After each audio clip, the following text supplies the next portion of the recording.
Welcome back to The Explainer, everyone. Today, we're diving into something really fascinating from our source material. We're looking at the compelling Christian life, and specifically, we're going to break down the actual real-world mechanics of how believers experience genuine spiritual transformation. It's a great topic, so let's just jump right in. I want to kick things off right away with a pretty provocative question. Honestly, just think about this for a second. What happens to a believer's faith when absolutely all of their physical needs are met? Seriously, if your bank account was totally overflowing, your health was perfect, and you lived in a completely stable society, would you still seek God? Our source material poses this exact philosophical question to really challenge our understanding of why people pursue spirituality in the first place. I mean, are they actually seeking transformation, or are they just looking for a way to pay the rent? To kind of lay the groundwork here, the source anchors this whole concept of spiritual transformation in a specific scripture. Behold, now are we the sons of God. And I want you to really notice the emphasis on the word now right there. The speaker in our material makes it crystal clear that spiritual transformation isn't just, some distant pie-in-the-sky hope for when you get to heaven. It's a present tense reality. So even if someone walks into a church completely confused, broke, or sick, the spiritual stance is that their identity and their transformation begins in the now. And just to be super clear, according to the source, this transformation doesn't just stay in the spiritual realm. It results in highly practical, real-world events. The material actually shares these incredible, verified testimonies from all over the globe. For instance, we've got Vitalis in Ghana. He went from struggling as a carpenter to securing a major contract and getting into a prestigious technical university. Then there's Chikadilly over in the UK. Her husband was facing endless job rejections before finally landing a permanent breakthrough position. And Kasongo in the Democratic Republic of Congo, who not only secured a senior mining role, but his wife experienced a miraculous physical healing. I mean, we are talking about tangible, life-altering breakthroughs here. So, the crucial takeaway here is that the transformation, the miracles, the breakthroughs, they are very real. But, and this is a massive pivot for us today, the source asks us to stop and reflect. Are these miracles the actual end goal of faith, or are they literally just the starting line? Is the motivation pure? Think about it. If people are only showing up to get these physical breakthroughs, what happens to their faith once they actually get the job or the healing? Do they just walk away?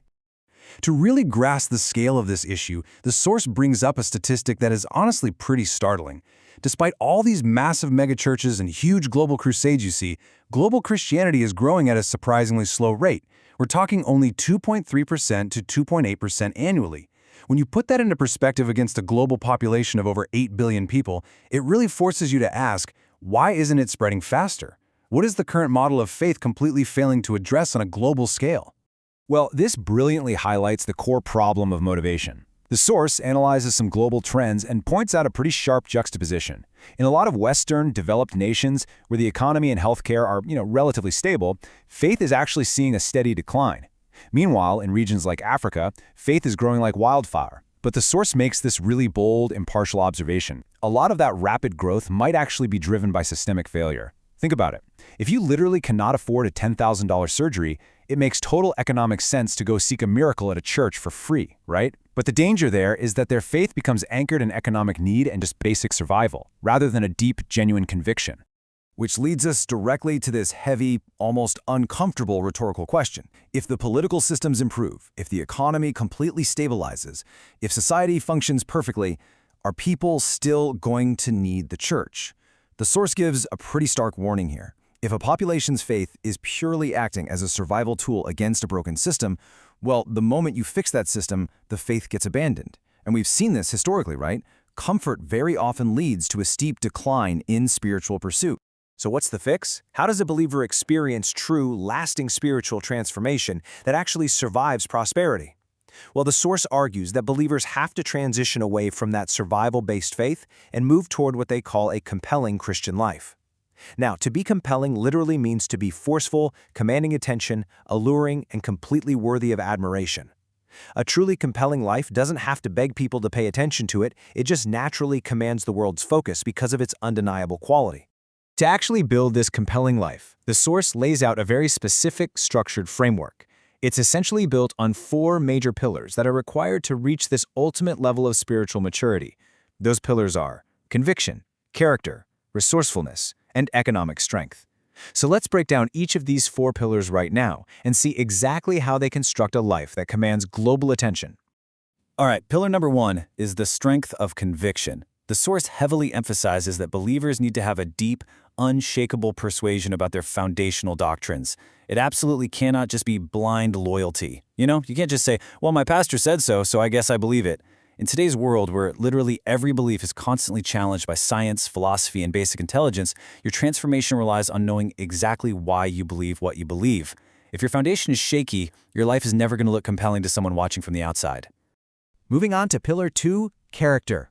What's really interesting here is how the source frames character as a universal language. True, Christ-like character, things like genuine love, extreme patience, and bulletproof integrity, they completely transcend cultural backgrounds. You can't just wave it off and say, well, I'm hot-headed because people from my part of the world are just naturally angry. Nope. Spiritual transformation actually means replacing those cultural flaws with spiritual character. The source notes that even people who are entirely outside the faith, even those who claim to despise religion, literally cannot help but respect and admire genuine, solid character when they see it. Next up is pillar 3. And honestly, this one really challenges that traditional religious mindset. It's resourcefulness and productivity. The source argues that true spiritual transformation has to make you a strategic solution provider in your workplace and your society. Basically, you shouldn't be super spiritual at church on Sunday and then be the absolute worst, most incompetent employee in your office on Monday. A compelling life means you carry a weight of knowledge, creativity, and actual value that solves real-world problems. Whether you're in banking, medicine, architecture, you name it, you need to be producing results. The source captures this entire sentiment perfectly with a pretty stark warning, saying, don't insult the intelligence of a generation using spirituality. I really want you to let that sink in for a second. Actually, scratch that. It's more like a command. You cannot use faith as a band-aid for laziness or a lack of intellect. The modern world is absolutely not going to submit to a faith that asks them to turn off their brains. Faith has to be paired with real-world competence. If you want to compel a generation, your spiritual life absolutely must produce undeniable intellectual and practical value. Which brings us to the 4th and final pillar, economic strength. Now, hold on. The source isn't talking about greed or just hoarding cash here. Instead, economic strength is viewed as a vital defender of a believer's integrity. When a person is economically empowered, they actually have the bandwidth to reject compromise. They don't have to cut ethical corners just to put food on the table for their family. Financial stability essentially acts like a shield, allowing a transformed person to stand firmly by their values without being forced into corruption just because they're living in poverty. And it goes beyond just playing defense. Having financial resources enables strategic progress. You can build businesses, fund education, and advance big projects. But perhaps the most beautiful part of this is that the source points out how economic strength enables the unifying language of giving. When you actually have the resources to give freely to others, totally regardless of their background or what they believe, it just shatters walls. Giving is this universal language of love that opens up doors for much deeper, more meaningful conversations. So when you take all 4 of these pillars and put them together, conviction, character, resourcefulness, and economic strength, you get the absolute core thesis of our source material today. A single, compelling life is the ultimate evangelism strategy. The speaker makes the case that we really cannot rely solely on massive stadium crusades to change the world anymore. Instead, just imagine millions of individual believers going into their offices, their schools, and their local communities, living lives so absolutely packed with wisdom, character, and real solutions that the world is literally forced to stop and ask, okay, what is your secret? Now that is true spiritual transformation. Which leaves us with this final memorable thought to close out our explainer today.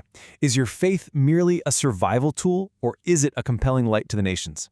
Are you just seeking a quick miracle to get by, or are you actually building the pillars of a life that will command the respect and admiration of literally everyone around you? It's a massive paradigm shift in how we view transformation, isn't it? Take some time to really evaluate your own foundations today. Thank you so much for joining me as we unpack this incredible source material. Keep learning, keep growing, and I'll catch you next time.